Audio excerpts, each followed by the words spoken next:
Yeah. Okay. Here we go.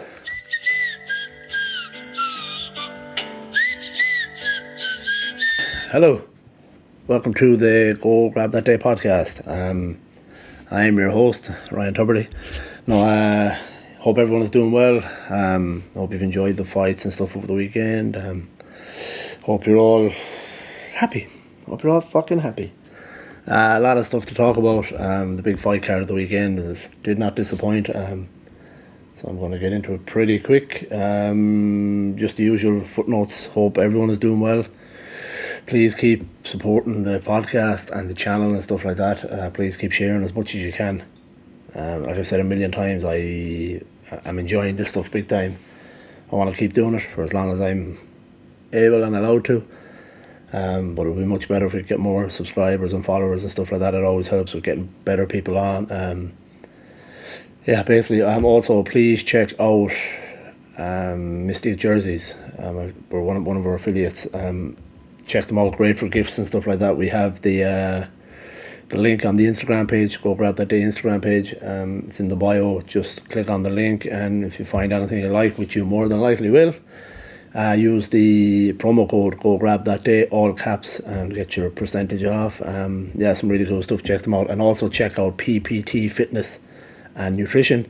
We have an affiliation with them too. We have a link of one of their programs on the Instagram as well in the bio, so check them out.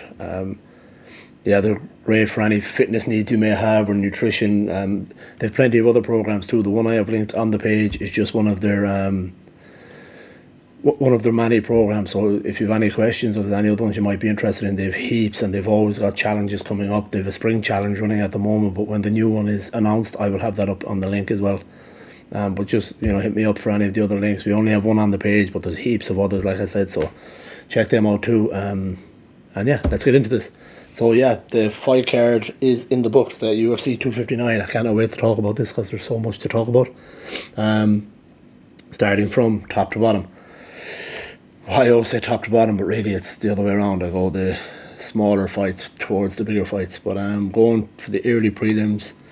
Yeah, like I said, there's a heap of stuff to talk about here, so I'm going to try and skip through whatever fights I can, but there's not a lot that I can skip through. There's just so many good fights. So kicking off the early prelims, Trevin Jones beats Mario Bautista, TKO round 2. Then Uros Medic versus Alan Cruz. I wanted to spend a few seconds to talk about Medic, who's another new face in that lightweight division. Looks like a good prospect, if you want to call him a prospect, but he just looks like another one of these new faces in an already overly stacked division. He looked really good, looked tough, just nice, looked pretty well rounded, but striking was really nice. A little bit controversial with the referee stoppage. I think it should have been stopped a little bit earlier, and the commentators have mentioned that too. Not a horrendous thing, but I believe Mark Smith was the referee. He just let it go a little too long, in my opinion. But look, these things happen. A great win for Medic, and he's definitely somebody I'm going to keep an eye on in the future.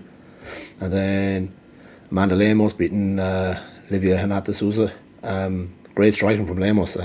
Dropped her with a nice jab. Good win for her too. So it was a TKO in the round 1. Then again, sorry, I'm skipping through some of these a little bit, but there's a lot to talk about as we get down. Sean Brady versus Jake Matthews, which is a pretty good fight. Sean Brady is slowly kind of becoming one of these fighters people are going to want to avoid. He's a very well-rounded game, and he's the guy he's one of these rare breeds who can choke people with one arm. Super strong choke, and pretty nice striking as well. He won via submission in round 3. Jake Matthews, on the other hand, I found in this fight, I just thought Jake Matthews was very predictable as the fight went on. It just didn't change up his game enough. It was the same thing over and over. It was always like the same 1-2, same 1-2-3. Nothing changed. He just seemed to. He didn't. I don't know, was it as much that he didn't have an answer for Sean Brady, but he just didn't change up his game at all. Jake Matthews, a guy who I'm a fan of, but he's been around quite a while as well. He's one of those young guys, but he's been around a while. yeah, just hopefully he'll go to the drawing board after that fight, and he'll see where he went wrong. But just thought he was a little predictable in particular his striking. Just didn't change it up enough. Brady, on the other hand, his striking was nice, and he mixed in some really nice takedowns, and always a threat when he takes you down. He's always a threat. He's one of these guys who always makes you uncomfortable after he takes you down. He just puts you in shitty, uncomfortable positions. If he's not trying to choke your life out, he's just making you uncomfortable. He's making you uncomfortable every time he's on top. Sorry, fucking fly. But yeah, he's one to look out for in the welterweight division. And moving on to our fight of the night, which, it's funny, a lot of the awards, I believe all of the awards went to the prelims or the early prelims. The awards being like fight of the night and performance of the night, which actually I believe, yes, Medic, didn't he? Medic received a performance of the night, which is good for him. And this is only the early prelim, so yeah, Uros Medic with performance of the night. And then moving on to Kennedy and Zekkachu versus Carlos Ullberg. I was pulling for Ullberg in this fight because he's a local guy out here. He's with City Kickboxing. Really good fight. Ullberg had Zekkachu in trouble at the start of that fight. He just looked like so many steps ahead in terms of striking. There was one thing I did notice. It fucking driving me crazy when I was watching it. A couple of times, like in particular when Ullberg had him in trouble, and Zekkachu would put his hands up, defensively, and Ullberg had his hands on his hands, so almost like in a way to control him, and he just didn't do anything with it. I could not make any sense of it. Like this is Ullberg's first fight in the UFC. It could have been a nerves thing or whatever, but I couldn't make sense why he didn't use that to pull the guard to throw a strike, or pull his head down for a knee, or knee up the middle. He had I can't remember exactly how many, but he had so many opportunities doing this. Kennedy would just back up like this. Ullberg got his hands on him, holding his wrists, and had a number of opportunities to throw a strike. And in particular, at the end of towards the end of that flurry in the first round, when he almost had him finished. Now, perhaps Ullberg was taking his time to reserve cardio or something. I don't know, but it was driving me nuts why he didn't just do something. Because I thought it was an opportunity to finish. He would just cover up, kind of. You see, lately, Alistair Overeem kind of style, he's been doing that sort of, where he will cover up, taking shots on the guard. It's kind of like what Zekkachu was trying to do, but I also think he was in trouble in some of those moments. But yeah, I don't know why Ullberg didn't do that, especially a knee up the middle, because it seemed to be there for him. Ullberg is a long, explosive fighter, and it was a shame he didn't. I think he had a couple of opportunities there to get the finish, but in the end it was a TKO. Well, should really be a KO finish by Zekkachu in round 2. It's fucking heavy right hook that dropped Ullberg, put him out straight away. But super exciting fight. Carlos Ullberg, for his first fight in the UFC, he's got attention. Probably not the attention he wanted, I'm sure, but nevertheless it gets fans watching. And the only other thing, the critique I'll have, is his cardio seemed to dip massively in towards the end of the first. It picked up a little bit, I think, in the second again, but yeah, he looked to be kind of getting a second wind in the second round. But towards the end of the first, I believe his cardio dipped big time. Towards the end of the first, early second, I think. But again, first fight in the UFC, that can be nerves and stuff like that. It's very easy to happen, and he did pour out a little bit when he had Zekkachu in trouble in the start of that fight. But yeah, super fun fight. It's a shame Ullberg couldn't get the win, but great win for Zekkachu. I think he was one of, if not the biggest, he was one of the biggest underdogs on the card, I believe. But it's fight of the night for them boys anyway, so at least it's some good money, and Ullberg go back to the drawing board. He is an exciting striker, that's for sure. A little more head movement at times maybe, but he's an exciting fighter, an exciting striker to watch. That's my main thing, was that those moments where he was holding the guard. I don't know why he didn't do something. I suppose for me, as a city kickboxing fan out here in New Zealand, that I was kind of hoping he would do something, hoping to get the finish. But again, first fight in the UFC, you learn from these things. Win or learn, as John Kavanagh would say. So moving on. This is another fight that kind of drove me fucking nuts. Tim Elliott versus Jordan Espinosa. I want to talk about the UFC commentators a little later. There's a lot of people kind of giving out about them in terms of bias and stuff like that. But the one thing, I'll get to the bias thing later. But now, with this fight, Tim Elliott and Espinosa, I don't know why this wasn't picked up in the live. Like, it wasn't picked up by the commentators, or maybe it was and they just didn't want to talk about it. Obviously, people know that there was a bit of, by now anyway, if you're watching the fights and the build-up or the stuff after, the post-fight stuff. Tim Elliott he had Jordan Espinosa down by the cage at one point, and he started to kind of talk shit to him. And it wasn't that easy to hear, but I picked up on one thing he said. He called him a woman beater, which I heard that, and I was watching the fights with my brother, and I was like, he just called him a woman beater. A little weird. And obviously the commentators, they heard that, and they were like, I think DC was kind of saying, oh, he says some bad stuff I don't want to repeat, which is fair enough. I understand that. That's not my critique of the commentators.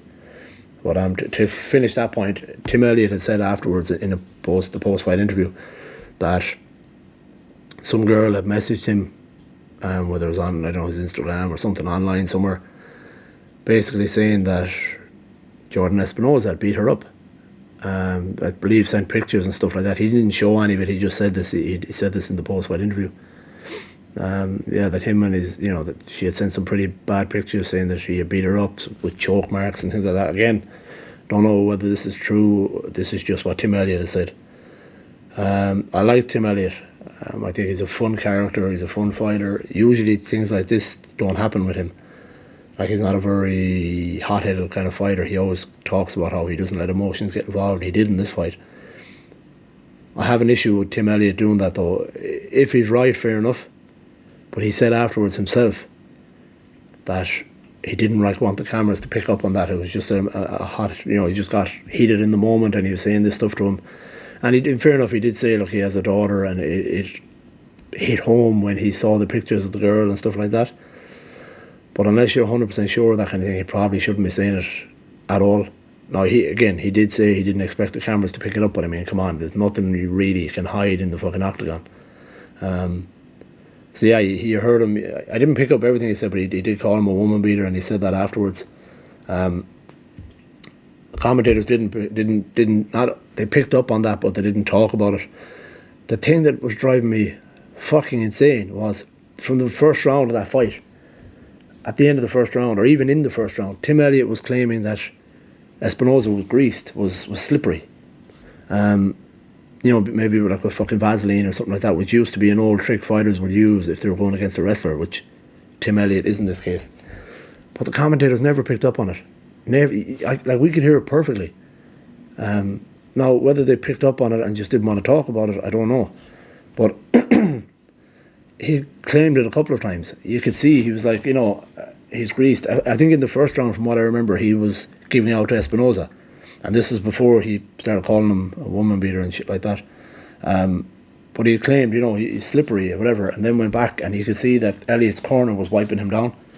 And then in the second, I believe going into the second round, then at the end of that round, he said it again. He said to the ref, basically, you need to check him between rounds. And again, you can see James Krause in Elliott's corner wiping him down.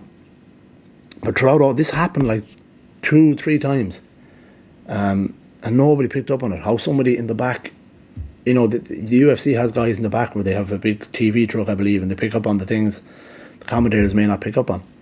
How somebody didn't pick up on that, I don't know. I know it's not a major point, but it's a point nonetheless. Something they should have picked up on, and something they should have spoke about. Again, commentators that irritated me a little bit on the night. I'll get to more of it later, but that was the thing that irritated me most, because if I'm here watching the fights and I can pick up on that, how are they not picking up on, Tim Elliott is saying it clear as day. And the reason I speak so much about it is I also noticed, I don't know if anyone else did, that the canvas was slippery that night.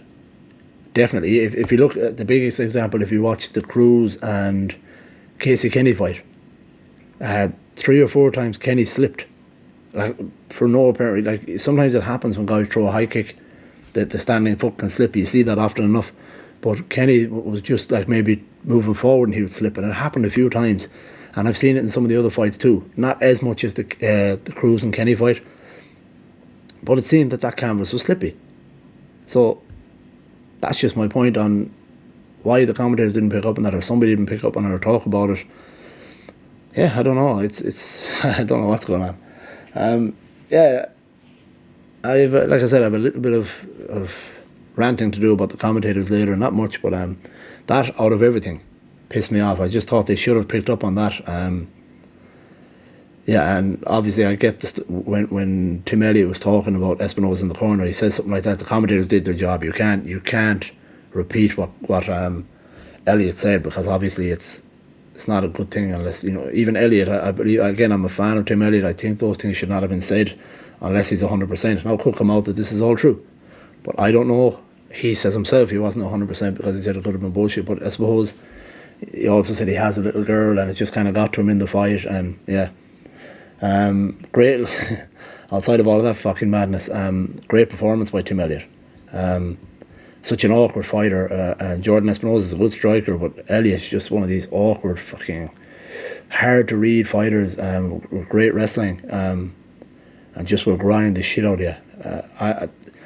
I like Tim Elliott. One of the things he did in the fight, which people may find disgusting, was such a fucking veteran move. He was on top and Espinosa caught him. I think it was an elbow on the top of the head somewhere, opened him up like pretty bad. And Tim Elliott, like pouring blood, being the grinder and the veteran basically that he is like letting the blood drip into Espinosa's face and rubbing his fucking head into his eyes. And again, it's disgusting, but it's such a veteran move, like to be making Espinosa uncomfortable at the bottom, and he's just literally rubbing it in. And you can see Espinosa's super uncomfortable, trying to get the blood out of his eyes, and I love that. I just think it's a real, again, a real vet move. It's not illegal to do. You can do that. Sometimes it'll happen by accident anyway, where blood will drip off a guy, but certainly wasn't an accident with Elliott. And yeah, again, he's known for his awkward style, and he's a fun fighter to watch. Great win and a great performance. Just a little bit of controversy around it, obviously, as I said, but let's hope that stuff about Jordan Espinosa is not true. And if it is, Tim Elliott should definitely come out and say, listen, maybe take it back or whatever. But then it could be true, you don't know. It's just the internet is a dangerous fucking place with these kind of things. But also you wonder, why would this girl message Tim Elliott out of the blue? You just never know. But, we've got to kind of step away from this kind of guilty until proven innocent sort of thing. It should be the other way. So let's see what happens, what comes out of it. But just regardless of that, I wish somebody had picked up on the complaints he was making about the Espinosa being slippery, because definitely later in the event I had noticed that the canvas was slippery for a few fighters, and that could be where it all came from. So yeah, maybe in the next few days they'll talk about it, or they'll bring up something about it. So moving on to the prelims. Another performance of the night in this fight. So Rogerio Bontorin versus Kai Kara France. This was what a performance by France. By Kai Kara France. It was just completely against the run of play, as they say in football, or against all odds, comeback victory. Again, I'm going to mention the commentators a little bit on this. I found a couple of times I was watching the fights with my brother, and he was giving out about it more than I was, but he had noticed that a lot of the commentary was, I'm not going to call it bias, because it's unfair to say bias, but just in this fight anyway, Kai Kara France in a lot of bad positions where they were getting close to chokes and stuff like that, but he was still fighting it off. And commentators kept saying, oh, here it is, it's over.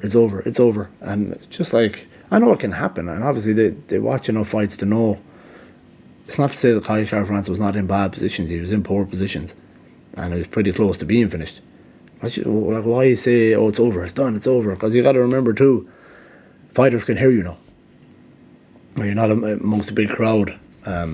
Which obviously they know that, but I mean, the fighters can hear this stuff, so it's, I don't know, just, yeah, like I said, I'll talk about the commentators a bit more later. But what a performance by Kai Kara France. I mean, he was in so much trouble, just constantly fighting off chokes and fighting off submission attempts, and continued to do it for like literally 4 minutes and 55 seconds of the first round. Then he gets up and is just ferocious in finishing the fight. We were going crazy watching. Such a great comeback victory. And what I loved was he has talked in the past about it, like his nickname being "Don't Blink," but he doesn't finish people. But like this fight shows, he has that ability to finish you. And it's such a nice flurry in the finish to where he landed like a kind of a winding, an uppercut to a right hook in such a quick succession that's like he put the lights out so quick. It just was such a nice finish with the winding upper and then the right hand coming right over the top of it. And he rightly so got performance of the night. And it's good to see Kai Kara-France get a bit of recognition because he's around a while. Great character who I've met outside of the UFC. But yeah, good result. Like Pontarine has got to be disgusted because he was doing everything right in that fight, just couldn't get that finish. But great performance. And like I said, there's just so much to talk about on this card. It was such a brilliant card. But moving on to that, you got Joseph Benavidez versus Azkarov. Yeah, Benavidez. It's hard not to feel bad for Benavidez sometimes because he's just been one of those guys who's, what's that saying? Never the bride, always the bridesmaid. Is that it? Something like that. I don't know, but you know what I'm trying to say. He's just always there or thereabouts, but could never get that championship or just never beat that one guy. He's on a little bit of a slope at the moment. I would like to maybe see him retire. I just think, is he going to get big fights? Probably not. So he's going to be one of those guys, unless he wants to be like the gatekeeper in that division, even though I know he's still ranked quite high. But I just think maybe like he did. What the hell is wrong with you? What I said is he only lost by decision, but I thought he lost pretty. Yeah, he didn't look like he was in that fight, to be honest. He was doing pretty well, and a couple of times he looked like he was, but Azkarov just seemed to be in control in terms of the striking, the takedown attempts, and that's the man that, like, Azkarov is known for his grappling. Used mostly striking throughout this fight and was getting the better of that too. And I don't want to always be calling for fighters to retire, but I'm just saying, Benavidez is around a long time. He'll make a great coach, or if he wants to get involved in the UFC somewhere, I don't know. But maybe it will be time. But Azkarov is definitely one of these guys to keep an eye out for. He's going to be a tough matchup for anybody. But I would like to see Benavidez maybe look at calling it a day. But yeah, a good win for Azkarov. Decision. But moving on, the bantamweight division, Song Yadong versus Kyler Phillips. This was a great fight too. Kyler Phillips, fuck, what an exciting fighter. Just in terms of striking, I mean, there's no limit to what this guy was doing between all the spinning kicks and just a really super exciting fighter. I definitely cannot wait to see him fight again. And then you have Song Yadong, who seems to have like a chin made of fucking concrete because he took some heavy shots in that fight. Not that he got an ass whooping, but he just took some heavy single shots. Like at one point he took a head kick that sounded like a fucking baseball bat and did not faze him, did not back him up whatsoever. Tough dude. I mean, such a hard guy to finish. Because Kyler Phillips threw everything at him. Again, really exciting fight. Song Yadong just pressuring the whole time, taking shots, and like he took that kick to the head and he's just pointing, telling him to come on, asking for more. Tough motherfucker. And Kyler Phillips would definitely be someone I look forward to watching, like I said,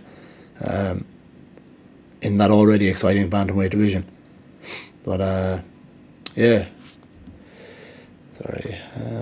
but yeah, again, there's so many exciting fights on this card, and this is still only, not breaking into the main card yet.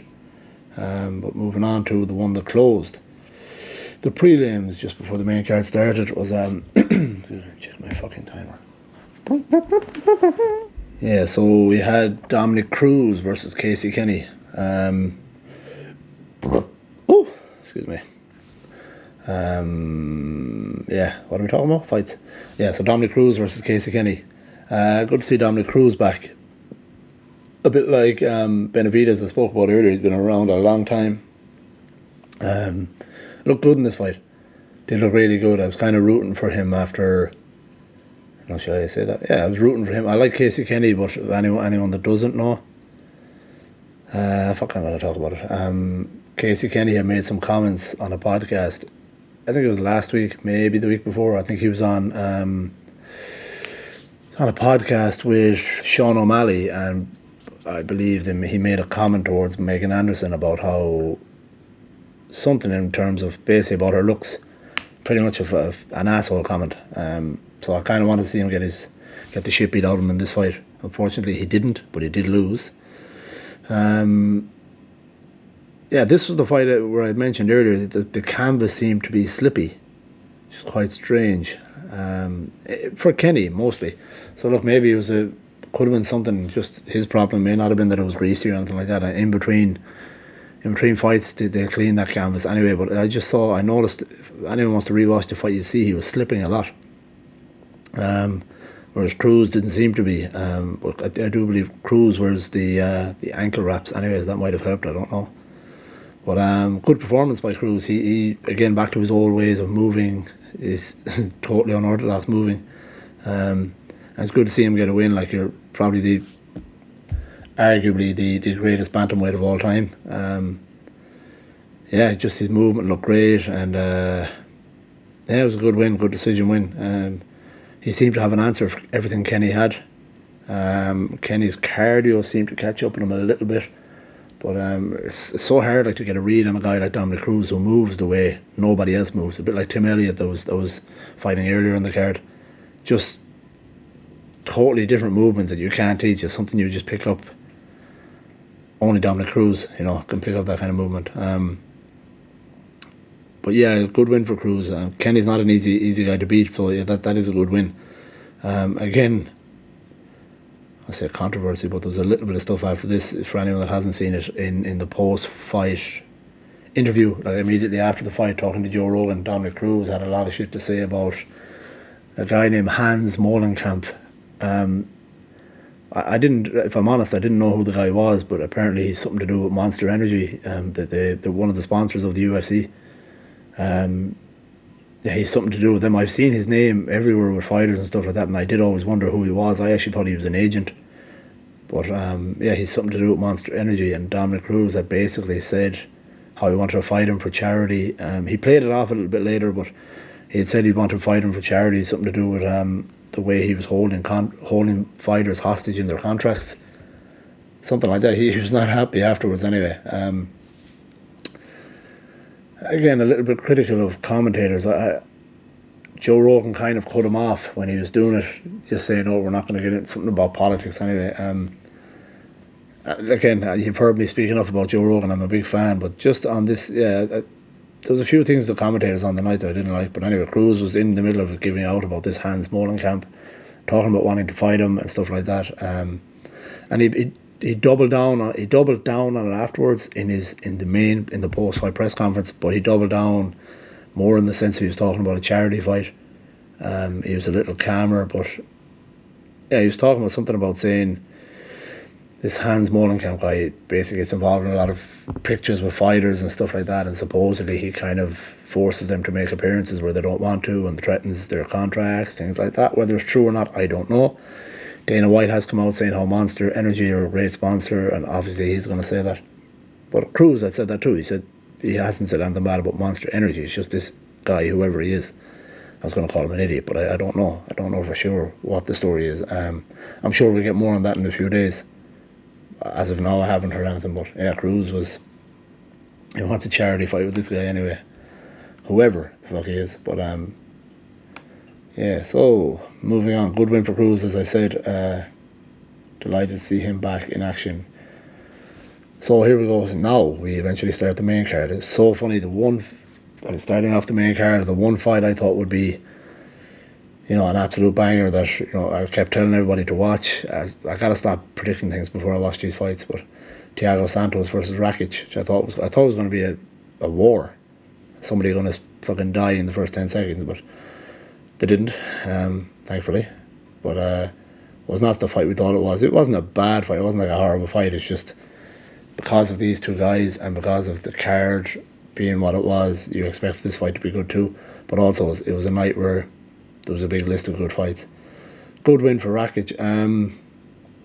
Santos and his wife, her name is, or not his wife, I think it's his girlfriend, she's a fighter too, Yana Kunitskaya, I think that's how you pronounce her name.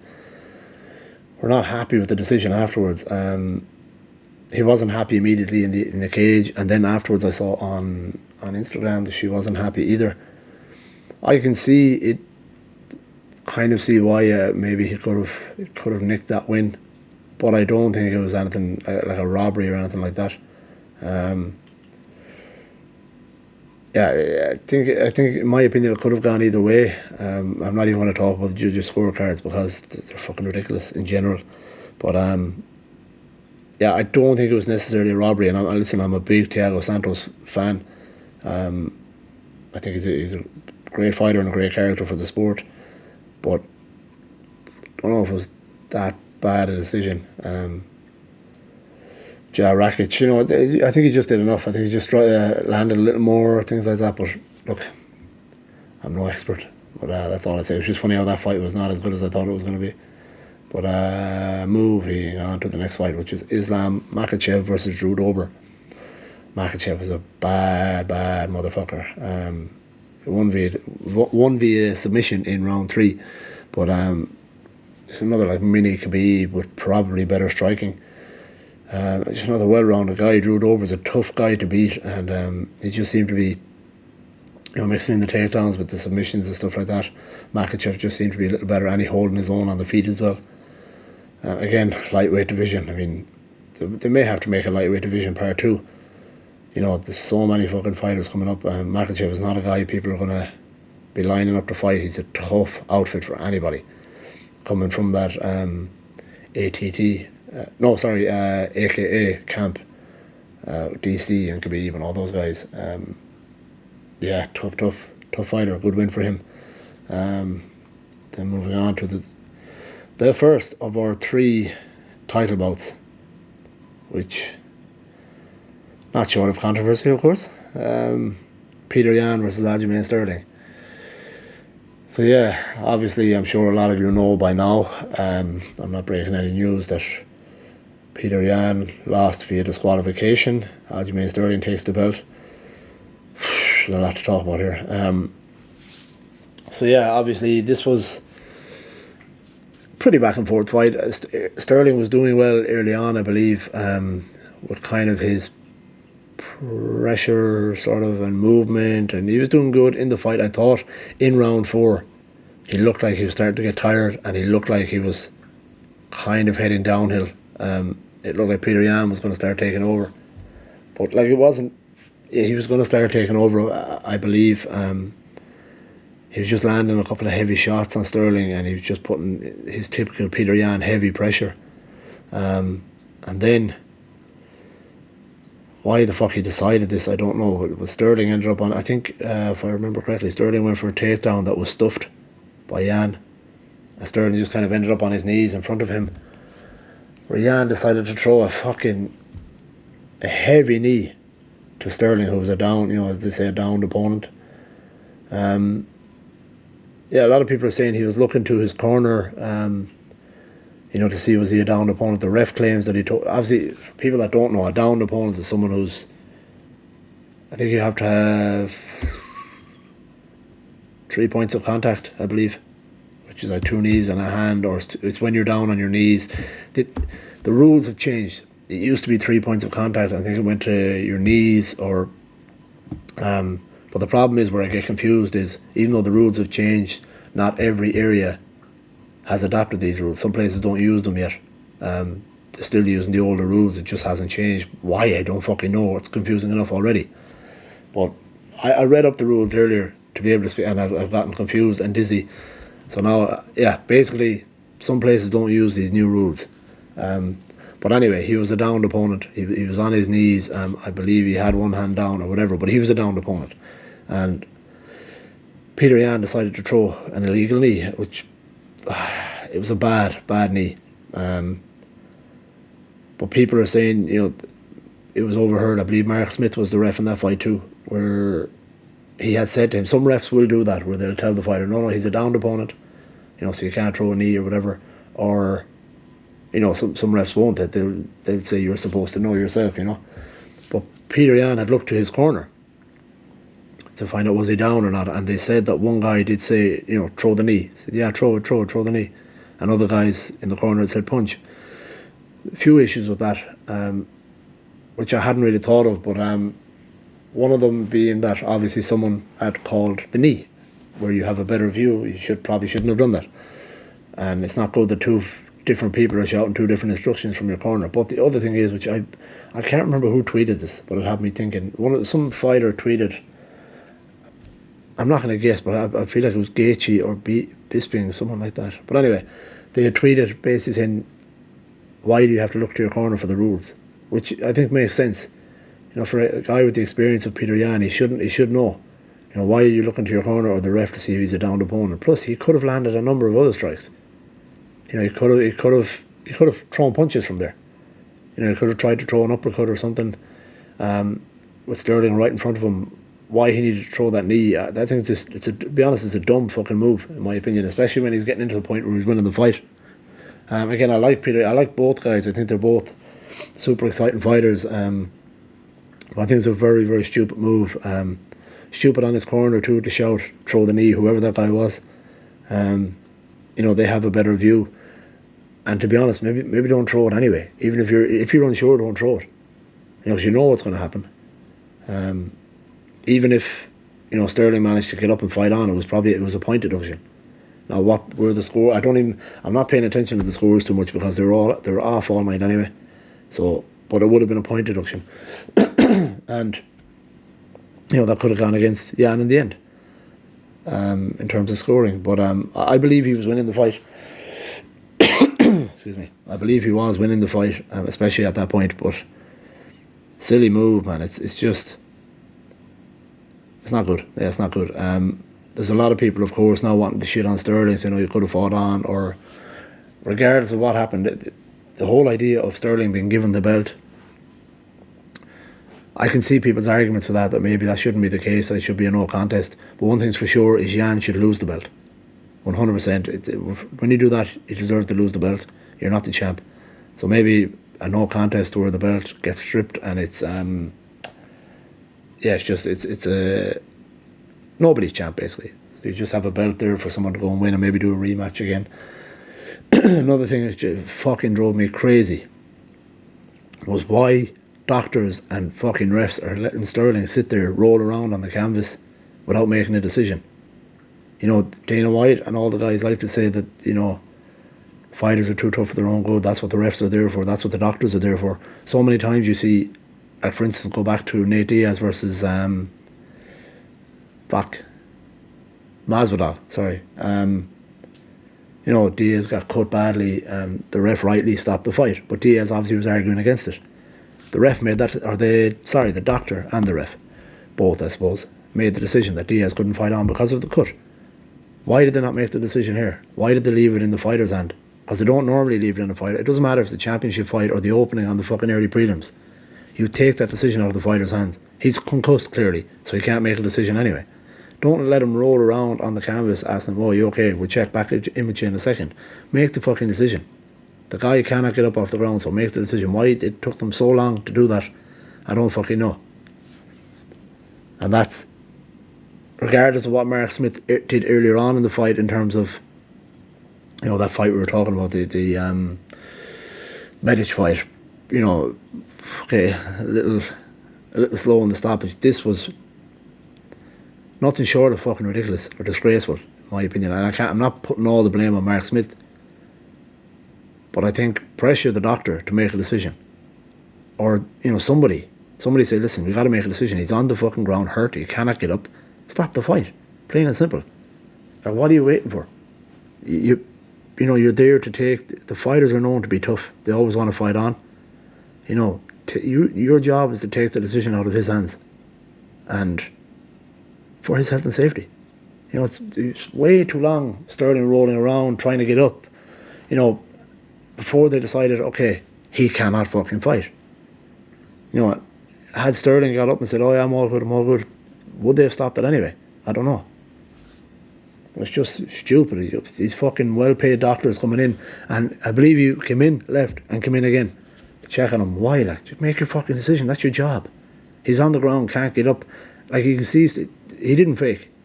Sterling did not fake it. Look, people are going to give out. I know, like, he threw the belt down at the end of the... when it was announced that he was champion, he threw it down, kind of saying he didn't want it. And then there's videos later of him showing off the belt. So what? Whatever you think of that, it doesn't matter. You know, I can see the argument for why maybe Sterling should not have been given the belt. But for sure, it should have been taken from Jan. And for sure, the doctors and the ref should have made a decision much quicker. He was out, clearly out. When you look back at the knee, he was fucking hurt. Whether he was hurt enough not to continue, it doesn't matter. He was compromised. So if he decided to fight on, he was not the same fighter before he received that knee. So, and he has every right. You throw in a legal knee, deserve to have your belt taken away. But just a couple of things. It was a great fight card and all that, but there's a few things that really irritated me, and that was one. He was left on the canvas too long, rolling around. That's your fucking decision as a doctor and the ref. He can't fight. Make that decision. Don't wait so long. Especially if a guy is concussed. What are you waiting for? What are you waiting for? What are you waiting for, huh? What are you waiting for? But yeah, it's so fucking annoying. Just, you know, of course you kind of, I don't necessarily feel bad for Peter Yan. And I don't believe, I'll give him the benefit of the doubt and say that that's not what, like, he was not trying to hurt him. It was just maybe a decision where, you know, there's somewhat an amount of bad blood in this fight. So it could have been a case of, like, you know, it would have been a nice way to finish the fight, to fucking drive a knee into his skull legally. So maybe that's what he was thinking, and maybe had him in that position. But to turn to your corner, if you're unsure, don't fucking throw it. I don't know why the corner, if they were unsure, why they didn't all just, the idiot that shouted throw the knee anyways. But yeah, it was, for anyone that was watching the fights, Khabib Nurmagomedov was there, and he supposedly told Daniel Cormier that one of the guys shouted knee, because obviously they speak Russian. He had told Daniel Cormier that he heard one of the guys shout throw the knee or whatever. So they've a bit to answer for, and it's true that Peter Yan should not have to look at his corner. And if you have to look at your corner to find out if he's down, then don't throw it. You know, just a shame the way it ended, but obviously they're going to run it back. I don't think people need to be shitting on Sterling too much. You know, the guy got hurt. He was definitely hurt. There's no doubt about it. You know, whether you want to give out about him flashing the belt, but look, he has the belt. You know, so what? That's up to him whether he wants to do that. You know, it does a lot for him in terms of money now for his next fight and stuff like that. But maybe they need to change the rules in terms of, you know, awarding the belt to the guy that gets hurt. But definitely taking the belt off the guy that does it is the right thing. So if you want to do like a no contest and strip him of the belt, I can see that. But then, like, what if it happens to where that knee has, you know, what if he'd done some serious damage to Sterling? You know, that every concussion carries over, you know. So let's say they run it back and Sterling had not won the belt. How compromised is Sterling, or how, you know, maybe he's out for a long time injured. You know, if someone throws an illegal shot, there's arguments for the awarding the belt to Sterling. I get that. In my opinion, I actually don't know. I don't really. I can kind of see both sides on that, whether or not you give him the belt, or whether or not you just strip Yan and leave it. But again, isn't it slightly unfair? Let's say again, if it's an illegal shot, let's say he breaks a bone in Sterling's face, which you could have done, but I haven't heard. No, I think he was okay actually. But let's say he breaks a bone and Sterling is out for a while, and the belt is open. Like, are they going to wait for Sterling to come back before giving him a shot again at Yan, or does Yan fight someone else in the meantime and then probably win the belt again, which takes it away from Sterling, takes him out of the equation, which is a little unfair.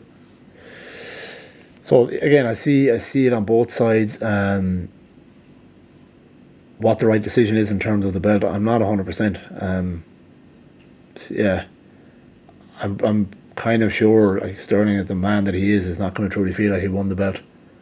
But at the same time, it's not his fault. So maybe enjoy your celebrations. He's trained hard enough for it. They will run it back. Be interesting to see. Yeah, because I do believe, had that not happened, Peter Yan was taking over in that fight. He seemed to be taking over as Sterling was getting slower. So it's a shame what he's done to himself. But look, you got your new champ at bantamweight is Aljamain Sterling, so he will fight again. They will fight each other again. When they run it back, I don't know. They haven't really talked about it, but adds more controversy and bad blood to that fight, I suppose. There's a lot of talk back between TJ Dillashaw and I believe Cejudo. They're doing a lot of talk over and back on Twitter to Aljamain Sterling. In particular Dillashaw. People are calling him an actor and stuff like that. It's a little harsh, to be fair, because he was definitely hurt. But I don't know if he helped himself with the belt celebrations. But anyway, look, it's Peter Yan's fault. He deserved to be stripped, so that's just how it goes. You can't be throwing legalese. I mean, come on. Just you can't do that, lad. Moving on to women's featherweight co-main. Another title bout, which is Amanda the Goat Nunes versus Megan Anderson. Why do people pronounce it as Megan? It always confuses me.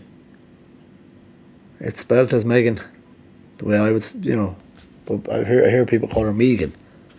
Like, why? Is it Megan or is it Megan? I'm probably going to call her both because I always do that. I'll always fuck it up. But Anderson versus Nunes. This was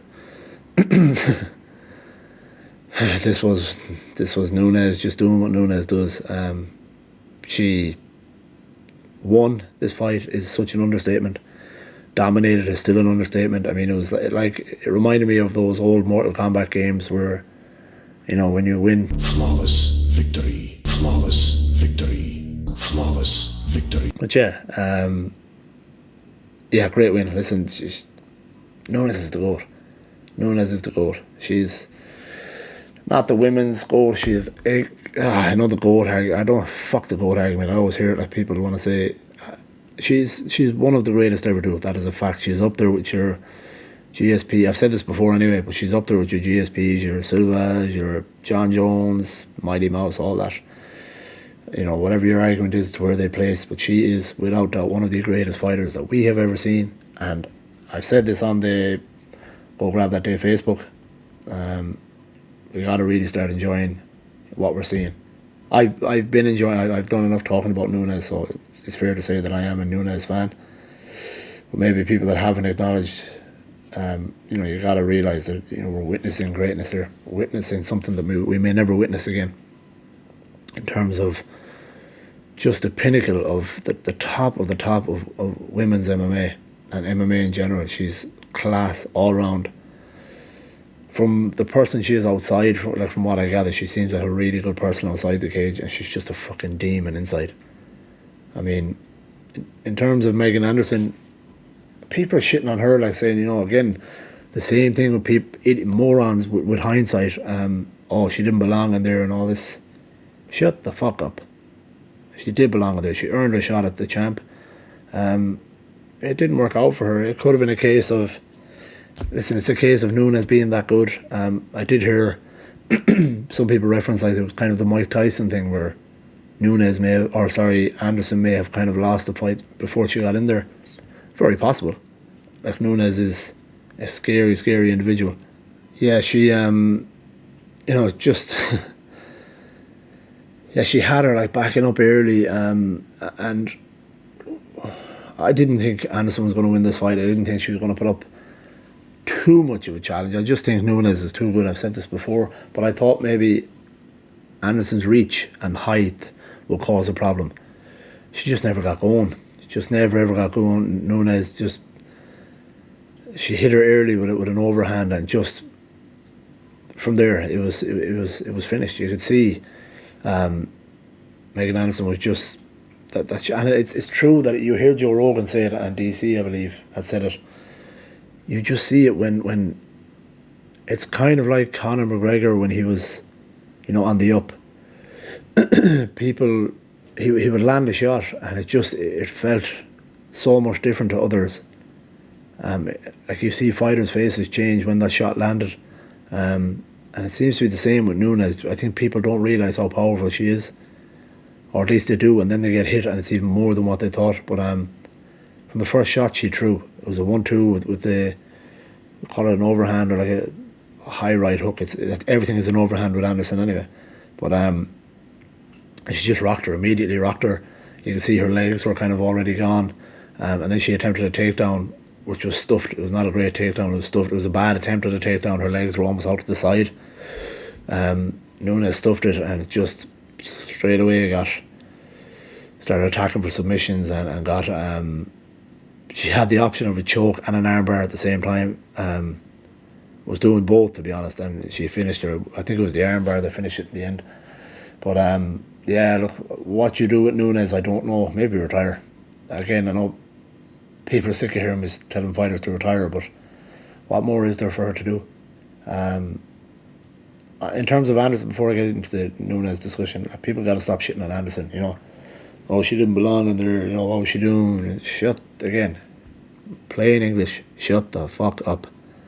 Because you don't know. She earned her shot. She's fighting the greatest woman to ever do it. So, you know what I mean? These things happen. The same thing that has happened to every other woman that has tried to challenge her.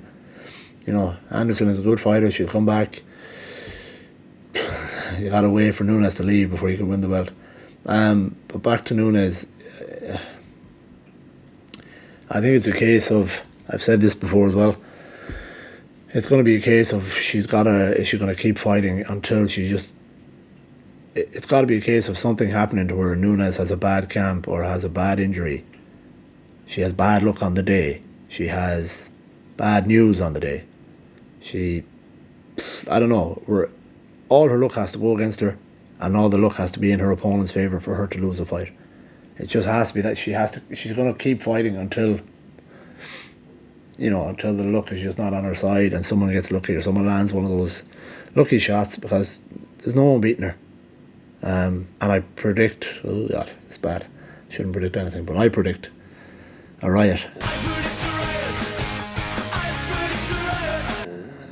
I predict that if she ever loses the belt, which she won't, it's going to be one of those things where freak luck, freak injury, I don't know, because she's too good. And this talk of Shevchenko fighting her again, no, I don't want that. I don't understand why people are, is it just me that does, I don't want to see someone fight for a third time when you've lost two of them. It makes no sense in my head. I've never understood it. I get it like that. You know, I've made the argument before about Holloway and Volkanovski, but Holloway has announced his reason to fight him a third time. At some point, you know, like I said, you have to do something spectacular. You have to truly announce yourself to earn that third shot. Shevchenko hasn't done that, and I'm a huge Shevchenko fan. She's brilliant, but she's not as good as Nunes. I know Shevchenko is doing the same in the other division, but it's still, for me it doesn't do much for me. It's not a case of Nunes. Like I know some people as well online were saying, "Oh, scrap the division. It's boring. You know, Nunes retire." That's not what I'm saying. Nunes it is not boring. I'm up for all her fights. I love watching her fights. You know. Like it's not by any means boring. You're watching great. It is just a case of what do you do with her next. You know, do you run back the Shevchenko fight? Maybe, but there's just not a lot there. Unless she hasn't even talked about retirement or anything like that. So unless Nunes just wants to have a record that can never be broken, have a status, like she's already a legend no matter what she does, but does she want to dig herself into that legendary talk even deeper to where it can never be doubted, to where she can do that? I just don't see a whole lot. The only thing about this is you're going to get, it's a bit like the time, you know, when Ronda Rousey was champion, and you know, these great champions, they tend to breed great challengers eventually. I just don't see it there right now for Nunes. But when the top is that good, you will it makes everyone else that wants to get into that division or wants to challenge for that belt that much better. So in time, you're going to see someone that can beat Nunes or someone that would be close enough, but it's just not there right now. What is next? And do you want to wait around keep waiting around until the luck falls in your opponent's favour or something happens to where you lose your belt? Yeah, I don't know. But look, this is a great performance. She's such an amazing fighter. What a talent. Gotta appreciate her. Like, seriously, gotta appreciate how good she is. How dominant she is.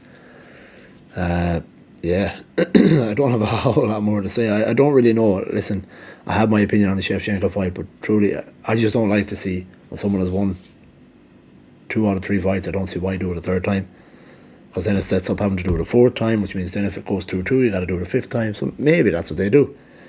Shevchenko was not too far off beating Nunes a couple of times. I don't believe she won any fight, any of those two, but yeah, look, maybe do that. I don't know. I don't see what's in her future, but maybe she just keeps wiping out the division.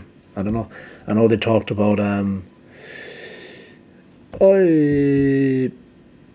Juliana Pena in the bantamweight division.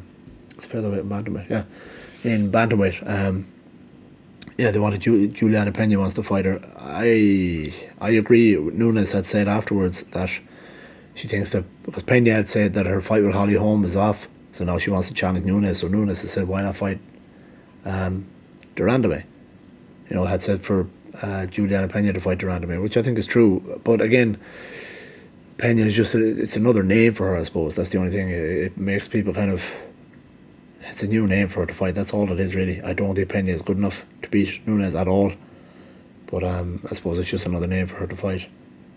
But Nunes doesn't seem to be too interested in that one. But we'll see. But what a great champion, what a great fighter, what a great ambassador for the sport.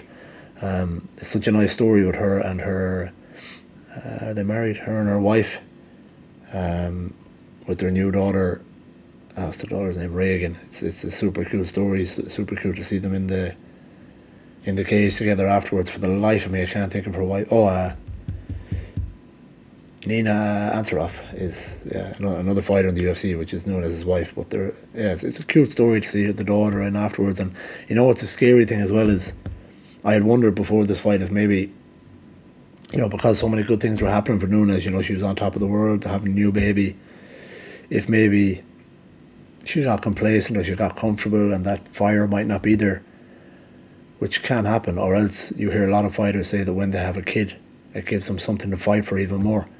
If that's the case with Nunes, that's fucking scary. If she's about to up at another level, which it could have looked like she done against Anderson, that's a scary, scary fucking thing to think about. If she is up at another level now because of her new daughter, maybe it's time she fights men. I mean, really. Well, I'm kidding, the UFC would never allow that, but you gotta wonder, really, like, where does she go next? Anyway, I'm going to move on because I'm talking too much about her, but great win. Hard luck for Megan Anderson. People gotta go easy. See, called her Megan that time. People gotta go easy on her. You know, she's fighting one of the best ever. You know, stop being fucking dickheads online and get your hands out of your pants and just fucking, you know, have some encouragement or have something good to say about these fighters instead of, you know, Captain Hindsight fucking philosophy on why she can't fight. You're full of shit. But anyway, no more anger. I'm chill. I'm good. I got that out. It's just a bit of a rant. Moving on to the main event. There's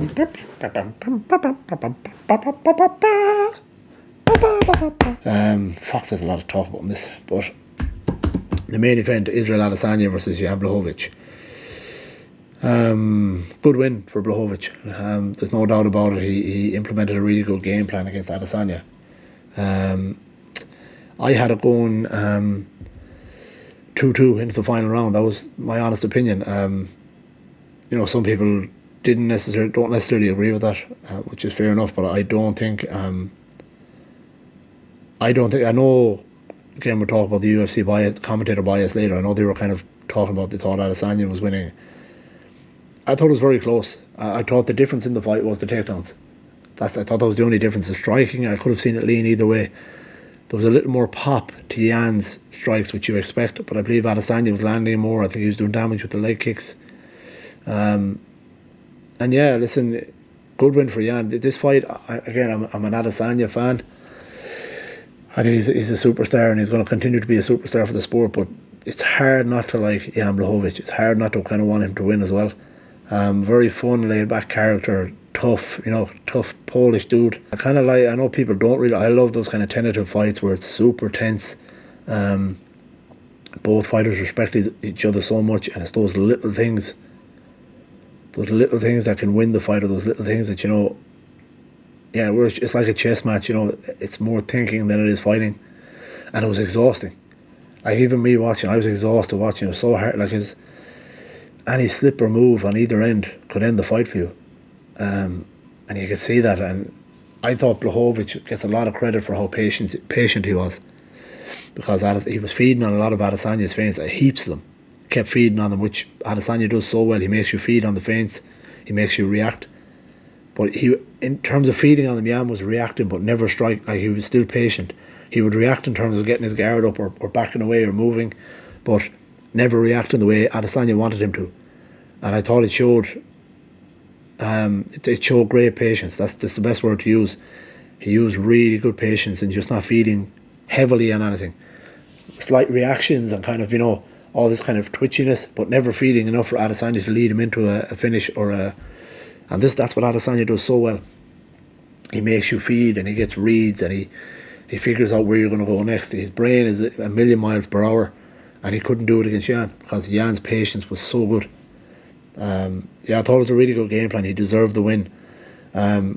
Full credit to Alasania for stepping up. The weight obviously made a difference in the end with the grappling. In terms of his future, I don't think this is a blueprint on how to beat Alasania. I think it's going to help you a little bit, but by no means is it a blueprint on, this is how you beat him. I don't think so. I think the weight made a massive difference. I think there is a little bit to look at with the takedowns, but that weight makes it, like, I don't know, I'm not 100% what the weight was in the end, because you never really know. But if Adesanya weighed in, the weight limit being 205, if he weighed in at only 2.5, I think, that means that, because I think on the night he said himself he was still only in or around the 200, 205 mark, but you can be sure that Jan was probably 230-ish. On the night, I don't know for sure, but you can be sure he's a lot heavier. There's probably 20 to 30 pounds there somewhere, which is a big difference in terms of grappling. And that's not just kissing Adesanya's ass, but I'm just saying that, the weight would have made a difference, but definitely Jan Blachowicz' game plan was brilliant.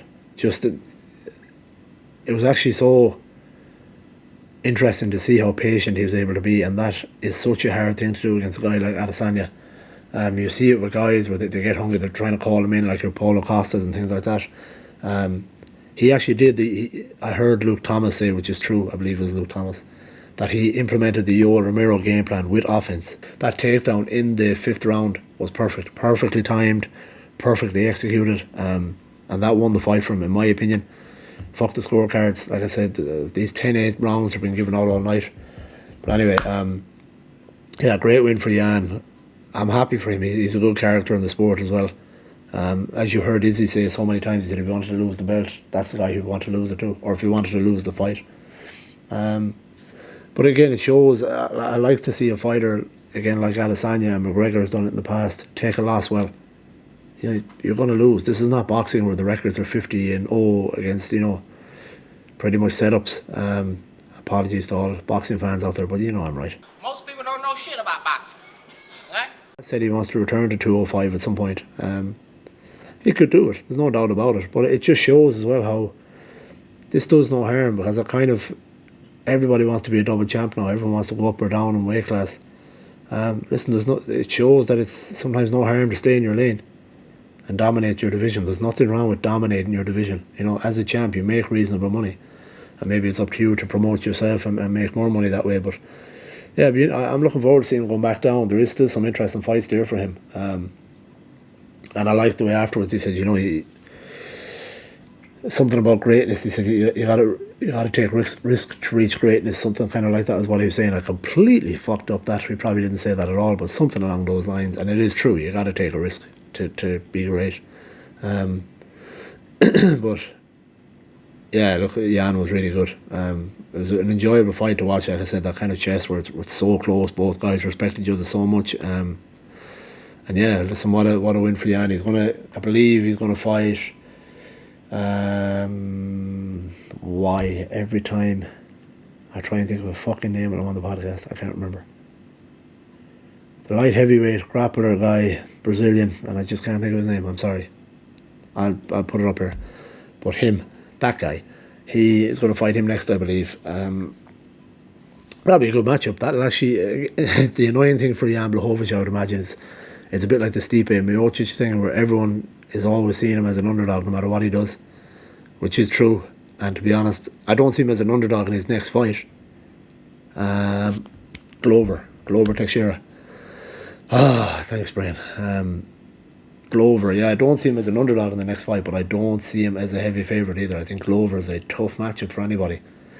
I see Jan winning it whenever they do fight, but not an easy fight for him all the same. But it's a good story. Yablohovich at his age, it's kind of like the Michael Bisping thing, you know. He's later in his career where he finally got what he deserved. He earned it, you know, for a guy who was at one point possibly being let go from the UFC.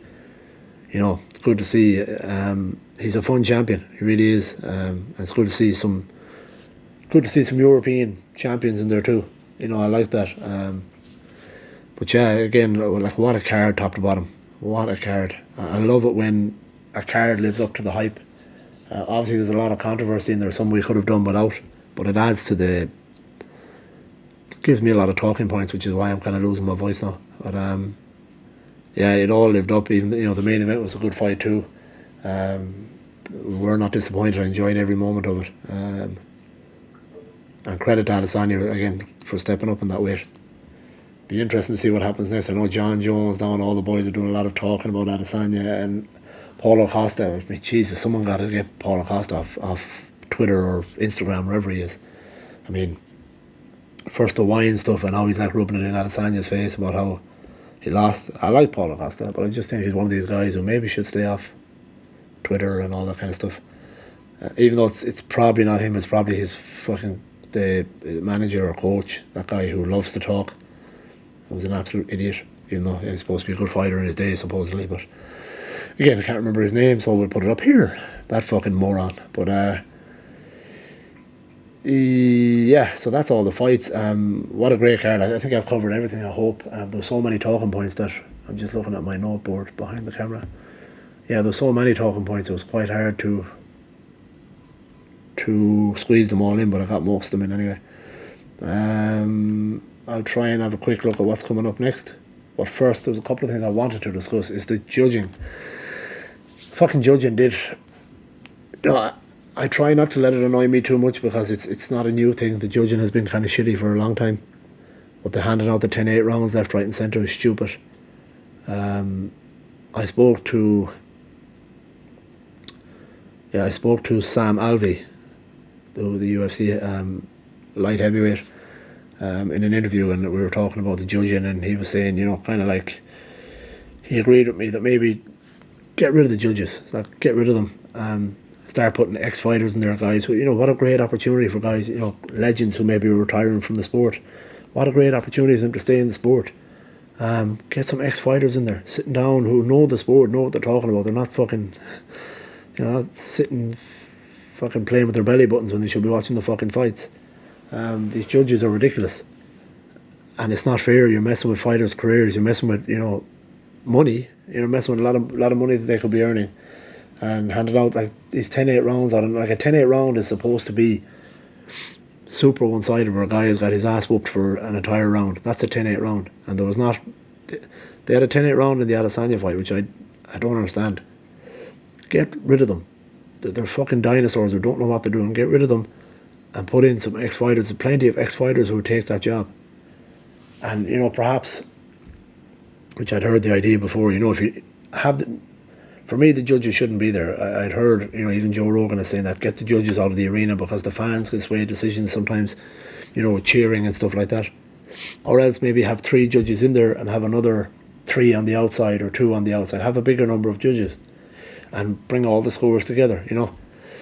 You could do that, or like I said, yeah, but there should be ex-fighters, retired fighters that should be doing that, should be judging these fights, and then they should be held accountable for their decisions. Like they should be, like in a post-fight interview, have the judges come out too. Maybe if, not all the time, but maybe if there's a slightly controversial decision, have a judge come out in the post-fight interview and speak why, say why he did it. And as an ex-fighter, he'll be able to explain it better, in detail, what he saw, why he thought such a guy or such a girl won the fight. That's the way it should be done. The problem is there is no accountability at all for these judges. Even a ref, if he fucks up, there's a little more, not as much, but there's a little more accountability on them. None on the judges whatsoever. They make these decisions, get their paycheck, and they leave. There's nothing. They don't even bother reading the headlines and the stuff that's been said about them. There needs to be more accountability, and in my opinion, definitely it's just good for it. You see a lot of ex-fighters who retire and they don't have a whole lot to do and they want to be involved in the sport. They can't. That's a great position for them. Why not do that? Every week have a couple of different guys come in. That'd be the way to do it. Or have, like I said, scoring from like put them in somewhere else outside of the arena, somewhere private, secluded, to where they can watch the fights, they can listen properly, do it without commentary. Then they get a proper score on the fight. There is a better way of doing it, and that night was not good. Like I said, the scoring was shit all over the place. It didn't. I don't think it didn't ruin too many fights, because most of them were finished, or some were controversially finished, whatever. But I think, yeah, something needs to change. Bastard, sorry. But also, yeah, I was talking about the commentators. I'm not going to go too into this because it's probably a little overblown. But the bias. A lot of people are talking about there's a lot of bias in the commentary. To be fair, again, shout out to my brother Bobby. He was talking about it all day, about how biased they were. I didn't pick up on it too much because, to be honest, I was kind of ignoring it. But yeah, a lot of people seem to be talking about it online and stuff like that. In my opinion, there was definitely a bit of bias there, but sometimes it's hard, Like I've often had it where I'm watching a fight, and look, at the end of the day, the commentators are human. They're going to do that sometimes. They were, like I said, a little irritating earlier. Some of the things they didn't pick up on was driving me insane. I've said that already, but I'll say it again. Just how they didn't pick up on some of these things. And as well, they were kind of saying, like I said with the Kai France fight, and they said it with the Nunes fight too, oh, this fight's over, it's done. Which obviously it was in the Nunes case, but it could very easily happen to where Anderson landed a shot just like Kai France did and finished the fight. These things happen. But it's unfair to... I'm not going to go too deep into it. These things happen. Listen, DC, John Anik and Joe Rogan are normally excellent. They're normally a lot of fun. They're my favourite, I was going to say duo, but trio together. So normally they are pretty good. But I guess on the night a lot of people aren't too happy with it. So yeah, it's hard not to, I didn't really want to speak on it, but I suppose I have to. I see the little bit of bias, but the thing that irritated me was the failure to recognise some of the things, especially with what I thought was the greasing in the Tim Elliott fight. And maybe with Joe Rogan talking to Dominic Cruz afterwards, I thought he kind of shook Cruz down while he's in the middle of a rant. Just, regardless, it's fun to see those kinds of things. I wanted to hear Cruz give out. Let him give out. The other thing I wanted to mention very quickly, I'm actually fucking losing my voice, so I'm going to finish this up kind of soon. Dan Hardy. There's talk of Dan Hardy supposedly being released from the UFC. Released in terms of his role as a commentator or something like that. It was a weird headline. It was kind of like Dan Hardy to... I'm just going to put it up on this, sorry, because I had it and I forgot to leave it up. But yeah, no longer working directly with the UFC, which not 100% what that means. Or maybe they're talking about like his commentator role is finished, but he can still fight. I don't know, but yeah, I hope it's not true. I really, really hope it's not true, because Dan Hardy is, I have said it a few times before, he's one, outside of that trio of Anik, Rogan and DC, Hardy is one of my favourites, and I believe he can squeeze in there, not with four of them, but maybe if one of them, like I know Rogan had previously talked about retiring and stuff like that, Dan Hardy fits in there perfectly. and he fits in the place of DC too.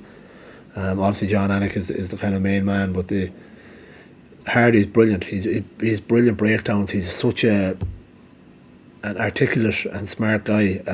When you hear him talking about the way he breaks down fights, he's one of my favourite people to listen to break down a fight. And I really hope he's not gone from the UFC. Whatever happened, that supposedly something happened. What I didn't like actually as well was one of the headlines was, Dan Hardy, again, like I said, no longer working directly at the UFC because of an incident with female, which was one of the headlines. And obviously people would think, it said an incident with a female on Fight Island. So obviously people are going to think, your mind's going to run away and say, what the fuck did he do? But all it was, Dan Hardy had tweeted saying, rather misleading headline there. And he called out a website, not entirely accurate either. He said, I'm no longer working directly with the UFC. The female part is irrelevant. It was a disagreement over an opportunity missed or withheld, and I'd love some answers but can't get any. So it was like a disagreement with obviously a female employee of the UFC. But the way the headline, this particular, like I said, this particular fucking website, I'm not going to shout them off if you can find it, but yeah, so this particular headline, as I said, was saying, fuck it, I'll call them out. It was from bjpen.com, which, to be fair, they're usually good with news and stuff like that, but they obviously got this one wrong. Please don't sue me or anything like that. I have no money. But they said Dan Hardy is reportedly being fired by the UFC and BT Sport following an alleged incident with a female employee on Fight Island. The headline is a little dangerous. But my point of the whole lot is that I really hope it's not true. It looks like it is. Check him out, like seriously, if you ever want to hear someone break down a fight, listen to Dan Hardy's breakdowns on his own YouTube channel and stuff like that. He's excellent, an excellent mind, such a bright mind. Like even sometimes when you see him fill in for Joe Rogan, you hear him with DC. Him and DC are really good together. Dan Hardy and DC are very, very good. I don't know if Dan Hardy has ever worked alongside Joe Rogan too often. For the life of me, I can't remember anyway. Finally. Bastard and fly, I apologise. Flawless victory. Yeah, so basically, Dan Hardy, I hope he's not let go from the UFC. I really do. I know I've repeated that 10 times, but I'll repeat it again. I really hope so. He's such a great mind. I see him, like, I remember one of the things that always stood out for me. There was a UFC here in Auckland. Paul Felder versus Dan Hooker was the main event, and I went to the open workouts and stuff like that. And Dan Hardy was there, like he normally announces the guys in for their open workout. And he was sitting down. I'd taken pictures of this. I put it on my own website, my own Facebook at the time, I think. And Dan Hardy was sitting there. He'd announced to me and the guys come in and do their open workout, and I was watching him. So interesting to watch as the guys are doing their open workout. He's looking at everything, and he sat on the floor, kind of by the corner, away from the cameras, and he's just watching the guys grapple or whatever they're doing, and he's looking at every detail. You can see his brain working, picking up every detail, looking at. And it's just, I think guys like that they're hard to come by. Obviously there's plenty of fighters there, a lot of them have great minds, but some don't express it maybe as well as Dan Hardy. But yeah, again, I'd say it once more, I really hope that this is not the case, that maybe it's just a silly incident and the UFC are going to, whatever, if you want to fucking suspend him, but bring him back. Don't get rid of Dan Hardy. And I don't care if he never fights again, let's be honest. Obviously it'd be nice to see him fight, but if there's an issue with his heart, then probably not. But I just want to see him involved in that role he's been involved in. It's so good to watch, so good to listen to. He breaks down fights better than anybody. You have your Luke Thomas and guys like that who are very good at breaking down fights, don't get me wrong, but Dan Hardy is the best in the game. Yeah, so that's all the controversy shit I've got to talk about. A lot of controversy this week, and we're going to hold a funeral for that fly next week maybe. May he rest in peace, fucking bastard. But moving on to next week, so finally poor Leon Rocky Edwards finally gets a fight against Bilal Muhammad. Stepping in short notice. Edwards was supposed to fight. I don't even know who he was supposed to. So many fights have been called off for Leon Edwards, I'm not even sure who he was supposed to fight. But anyway, that's who he's going to fight next week. Bilal Muhammad, Leon Edwards. That's an interesting fight. Muhammad is on a good streak lately. I thought he's looked very good in his last few fights. But we'll see. But I'm not going to talk too much on this now because I've talked enough and my voice is about to go. Yeah, so I hope you guys enjoyed that. That was a bit of a long breakdown of the card, but there was a lot to talk about. So yeah, please like and share, subscribe and all that kind of stuff. Again, I always have to keep saying it, that I'm thoroughly enjoying doing all this. It's I love having this platform to talk about fights and stuff like that and everything else. I've often said that it's not going to always be fights. I'm working on having other things as well. The problem at the moment is just I'm thankfully getting the opportunity to interview a lot of people, and thankfully a lot of really good fights are on. So the fight thing is just there's a lot happening in that avenue. But we'll have plenty more stuff coming up, and I said it won't always be fight guests. Plenty of other stuff coming basically. But please keep liking and sharing and subscribe and all of that.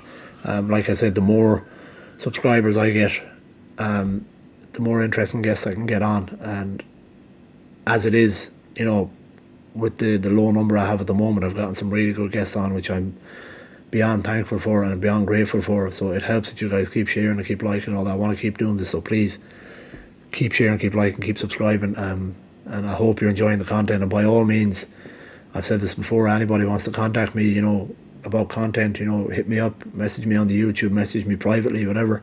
And also, which I haven't said before, I'm always trying to work on new ideas for this podcast. I'm open to any suggestions. Again, it is primarily sports based and health and fitness, but that's not all it is. It's about my interests. I'm really into the movies and all that kind of thing. But if anybody has any suggestions, anybody that is interested in working with me, by all means hit me up. If your idea is something I'm interested in, I'll take it on and we'll work on it. I'm open to any suggestions. There's plenty of things I can do with this. That's why it's so much fun. So anybody out there that has any ideas or any thoughts, suggestions, please hit me up. I'm all for it. If you want to work with me, or if you have any interesting things you'd like to bring to the podcast, by all means, I'm open to talk about it. Before I finish, please check out Mystic Jerseys. Check it out on the Instagram bio and use the Go Grab That Day promo code, all caps, Go Grab That Day. Again, jeez, the brain is shutting down. Very good website for gifts and stuff like that. Really cool jerseys up there, so check them out. And be sure to check out PPT Nutrition, Fitness and Nutrition. We have a link in the bio as well for their one of their plans. And as I said, they have a lot of stuff on, a lot of excellent plans. I'm not going to feed you any bullshit. I've used one of their plans. They're really good. The guy who runs the company, Peter O'Halloran, check him out online. It's Peter O'Halloran on Instagram, Facebook, Snapchat, or PPT Fitness and Nutrition. He's a very fun character, very honest in the way he breaks down health and fitness and stuff like that. But be sure to check them out, they're very good. Yeah, that's it for another week, guys. I appreciate you listening and watching and listening and watching and listening. Yeah, please like, subscribe, share, all that stuff. Peace out. Yeah, love you guys. Take care. Go grab that day.